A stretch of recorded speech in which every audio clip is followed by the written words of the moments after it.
Hello learners, welcome back to my YouTube channel. आज की video में हम करेंगे डायमेंशन ऑफ बिजनेस इन्वॉल्वमेंट। तो चलिए स्टार्ट करते हैं आज की वीडियो। डायमेंशन और element of business involvement.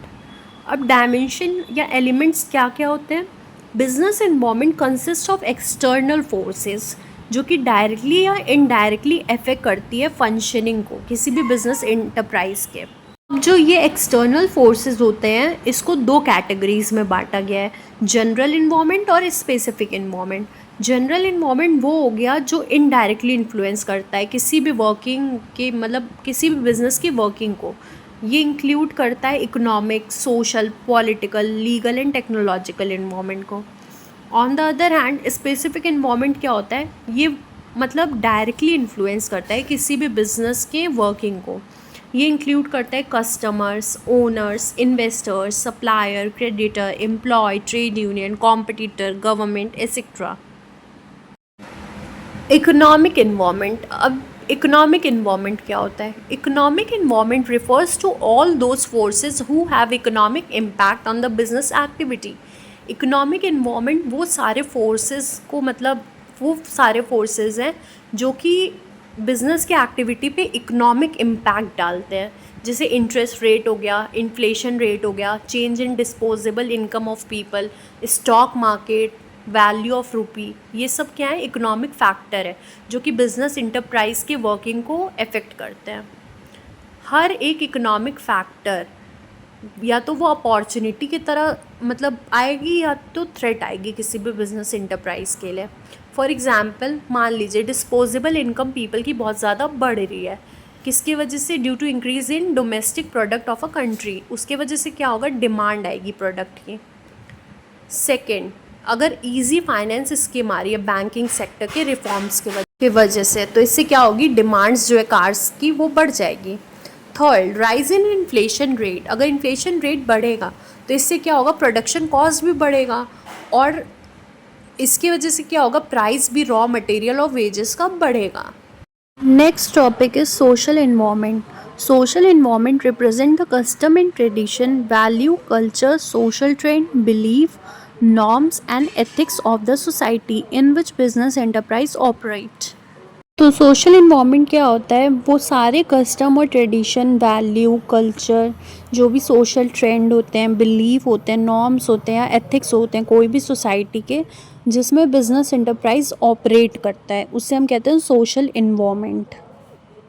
Traditions क्या होते हैं?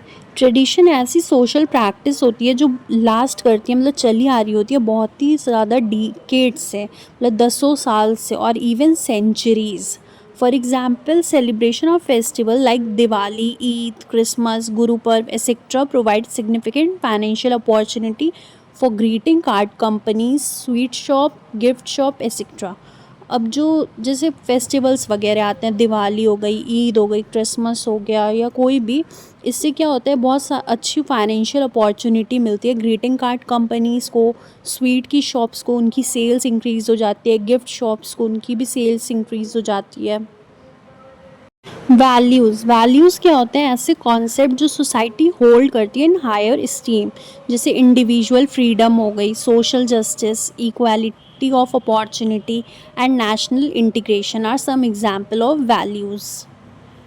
For example, a business enterprise must give equal status and same wages to male and female worker working at the same level। अब कोई बिजनेस एंटरप्राइज है उसको equal status और wages देना पड़ेगा बोथ मेल और फीमेल वर्कर्स को जो लोग सेम लेवल पे काम कर रहे हैं। तो ये होते हैं values. Next is social trend. Present various opportunity and threat to business enterprise. Social trend क्या होता है? सोशल ट्रेंड बहुत सारी टाइप की अपॉर्चुनिटी और थ्रेट देते हैं बिजनेस एंटरप्राइज को। फॉर एग्जांपल अगर अवेयरनेस बढ़ रही है हेल्थ के टूवर्ड, तो इससे क्या होगा? डिमांड जो है प्रोडक्ट्स की, जैसे ऑर्गेनिक फूड हो गए, मिनरल वाटर हो गए, जिम्स हो गए, इन सब की डिमांड बढ़ जाएगी। हाउएवर अगर ऐसा ट्रेंड आ रहा है तो इससे हार्म होगा बिज़नेस दूसरे इंडस्ट्रीज़ का, जैसे डेयरी प्रोसेसिंग जो है, टोबैको का, लिक्वर का, इन सब का बिज़नेस क्या होगा? हार्म होगा इससे, क्योंकि पीपल जो है अच्छी चीज़ों की डिमांड बढ़ेगी, जैसे ऑर्गेनिक फूड वगैरह की, ये सब कोई यूज़ ही नहीं करेगा। तो तो analysis and understanding of social environment is very important as it determine the products service and standard of conduct that are acceptable to the society. तो अब सोशल इन्वायरमेंट की एनालिसिस और अंडरस्टैंडिंग बहुत ज़्यादा इम्पॉर्टेंट होती है किसी भी बिजनेस एंटरप्राइज के लिए, क्योंकि उससे ही मतलब पूरा उनका डिमांड प्रोडक्ट्स की मतलब अफेक्ट करती है। इससे हम कुछ एग्जाम्पल से समझेंगे। फॉर एग्जाम्पल मान लीजिए मैकडोनल्ड्स ने बहुत ज़्यादा सिग्निफिकेंट चेंज लाया अपने इंग्रेडिएंट्स में फिंगर चिप्स के। आफ्टर उसने क्या देखा कि ट्रेंड्स और कस्टम्स जो है सोशल इन्वायरमेंट के इंडिया में, वो सब देखे कि हेल्थ के टूवर्ड्स हैं, तो उससे क्या किया, उसने बहुत सारे इंग्रेडिएंट्स को चेंज किया अपने। सिमिलरली डिमांड जो है रिजर्वेशन की जॉब्स में माइनॉरिटी और वुमेन के लिए ज़्यादा है, मतलब डिमांड बढ़ रही है। Equal pay to male and female worker for equal work, अगर मेल और फीमेल इक्वल वर्क करें तो उन्हें इक्वल पे भी मिलनी चाहिए, इसकी डिमांड बहुत ज़्यादा बढ़ रही है। ये सब क्या है, सोशल इन्वायरमेंट है।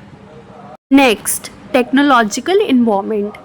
Technological environment include forces relating to scientific improvements and innovation which provide new ways of producing good and services and new method and technique of operating a business. Technological environment क्या होता है, वो ऐसी forces को include करता है scientific improvement और innovation से रिलेटेड, जो कि न्यू वेज देती है गुड और सर्विस को प्रोड्यूस करने का, और न्यू मेथड और टेक्निक्स लाती रहती है बिज़नेस को अच्छे से ऑपरेट करने के लिए। अब चेंज इन टेक्नोलॉजी किससे एसोसिएट होती है, बेटर सर्विस प्रोवाइड करेगी और कॉस्ट एफिशिएंसी होगी, प्रोडक्ट की कॉस्ट कम लगेगी। तो टेक्नोलॉजिकल एडवांसेस से क्या होता है, क्रिएट होते हैं new product, new production technique create होती है and new ways of managing and communicating. Continuous innovation in different scientific and engineering fields such as lasers, robotics, biotechnology, food preservatives, etc. have provided numerous opportunities and threats for many different enterprises. अब जो continuous innovations वगैरह हो रहे हैं उससे क्या आ रहे हैं, डिफरेंट टाइप की साइंटिफिक और इंजीनियरिंग फील्ड्स में, जैसे कि लेज़र, रोबोटिक्स, ये सब जो आए हैं, इससे क्या हो रहा है, बहुत सारी टाइप की अपॉर्चुनिटीज़ और थ्रेट्स मिल रही है बहुत सारे डिफरेंट इंटरप्राइजेस को। Today, technology is changing at fast pace and technological environment is significantly affecting the business. A number of companies have failed due to delay in adopting new technological changes. आजकल क्या हो रहा है, technology इतनी तेज़ी से मतलब चेंज हो रही है और न्यू टेक्नोलॉजी आ रही है, तो उससे क्या हो रहा है, बिज़नेस इफ़ेक्ट हो रहा है। अब ऐसी कंपनी जो कि इसको अडॉप्ट नहीं करेंगी या डिले करेंगे अडॉप्ट करने के लिए ऐसे टेक्नोलॉजिकल चेंजेस को, वो मतलब फेल हो जाएंगी। वो अगर अडॉप्ट नहीं करेंगी तो वो चल नहीं पाएंगी, उनका बिजनेस बंद हो जाएगा। Example, colour TV with remote, जो कलर टीवी है रिमोट के साथ, वो ब्लैक एंड वाइट टीवी की जगह ले लिया है। Electrostatic copier in place of manual photostat machines. Computer with multiple word processes in place of single language word processor. Online booking of rail and air ticket instead of going to reservation office. अब next हमारा क्या है, political environment. Political environment include political conditions such as general stability and peace in the country and specific attitude that elected government representative hold toward business. Political environment क्या होता है, political environment include करता है political condition को, जैसे general stability और piece country में, या स्पेसिफिक एटीट्यूड जो कि गवर्नमेंट को मतलब रिप्रेजेंटेटिव बनाता है किसी भी बिजनेस के टूवर्ड्स। पॉलिटिकल फैक्टर बहुत ज़्यादा इम्पॉर्टेंट रोल प्ले करते हैं किसी भी इन्वायरमेंट को शेप करने का जिसमें बिजनेस ऑपरेट होना है। बहुत सारे टाइप की अनसर्टेनिटी भी होती है बिजनेस एक्टिविटी की पॉलिटिकल इन्वायरमेंट के वजह से, और बहुत सारे थ्रेट भी होते हैं लॉ और ऑर्डर के बिजनेस पे। अगर अब कोई स्टेबल गवर्नमेंट होगी तो इससे क्या होगा, पीपल में कॉन्फिडेंस बिल्ड होगा और मतलब वो इन्वेस्ट करना चाहेंगे लॉन्ग टर्म प्रोजेक्ट में। वेयर एज अगर ऐसा कुछ है, अगर पॉलिटिकल इनस्टेबिलिटी है, कोई भी गवर्नमेंट टिकी हुई नहीं है, बार बार चेंज हो रही है, तो इससे क्या होगा, पीपल का कॉन्फिडेंस हिल जाएगा, वो इन्वेस्ट नहीं करना चाहेंगे लॉन्ग टर्म प्रोजेक्ट में, उनका मनी मतलब डेंजर में रहेगा। The attitude of government officials toward business may have either positive or negative impact upon the business. अब गवर्नमेंट ऑफिशियल का एटीट्यूड कैसा है बिजनेस के तरफ, ये भी बहुत इंपॉर्टेंट रोल प्ले करता है. या तो उनका पॉजिटिव एटीट्यूड होगा या नेगेटिव एटीट्यूड होगा towards business. For example, economic reform के बाद 1991 के इकोनॉमिक रिफॉर्म के बाद फॉरेन कंपनी बहुत ज़्यादा डिफ़िकल्ट फाइंड कर रही है कि कट करने के लिए through the bureaucratic red tape to get the permit for doing business in India. Foreign company को बहुत ज़्यादा डिफ़िकल्टी हो रही है कि मतलब उनको परमिशन मिले कि वो अपना बिजनेस इंडिया में कर सकें. एग्जाम्पल क्या हो गया पॉलिटिकल इन्वॉल्वमेंट का. In 1977, Janta government followed a strict policy against MNCs and forced companies like Coca-Cola and IBM to move out of India. Second, change in government policy in 1991 allowed Pepsi and other MNCs to enter into Indian market. Next, legal involvement. अब legal involvement क्या होता है? Legal involvement refers to the framework of law and various legislation within which business transaction are to take place. Legal involvement क्या होता है? वो framework होता है लॉ का और लेजिस्लेशन का जिसके अंदर सारे बिजनेस ट्रांजैक्शन होने वाले हैं. It consist of legislation that have been passed by parliament, court और स्टेट लेजिस्लेचर. ये सारे लेजिस्लेशन को इंक्लूड करता है जो भी पार्लियामेंट के थ्रू पास्ड होते हैं, कोर्ट के थ्रू या स्टेट लेजिस्लेचर के थ्रू. अब ये जो सारे लेजिस्लेशन है ये रूल्स और लॉ को प्रिस्क्राइब करते हैं जिसको सारे बिजनेस ऑर्गेनाइजेशन को फॉलो करना पड़ता है. अगर कोई भी बिजनेस ऑर्गेनाइजेशन उसको फॉलो नहीं करेगी तो उसके लिए क्या होगा, लीगल प्रॉब्लम अराइज हो सकती है. सम ऑफ द लॉज कौन कौन से होते हैं? कंपनीज एक्ट होता है, फैक्ट्री एक्ट होता है, trade union act, consumer protection act etcetera. अब इसके अलावा भी बहुत सारे लॉ है जो कि रेगुलेट करते हैं मैटर्स को, जैसे स्टैंडर्ड ऑफ प्रोडक्ट क्या होनी चाहिए, पैकेजिंग क्या होनी चाहिए, प्रमोशन कैसे होनी चाहिए, क्या एथिक्स होते हैं बिजनेस के, ये सब.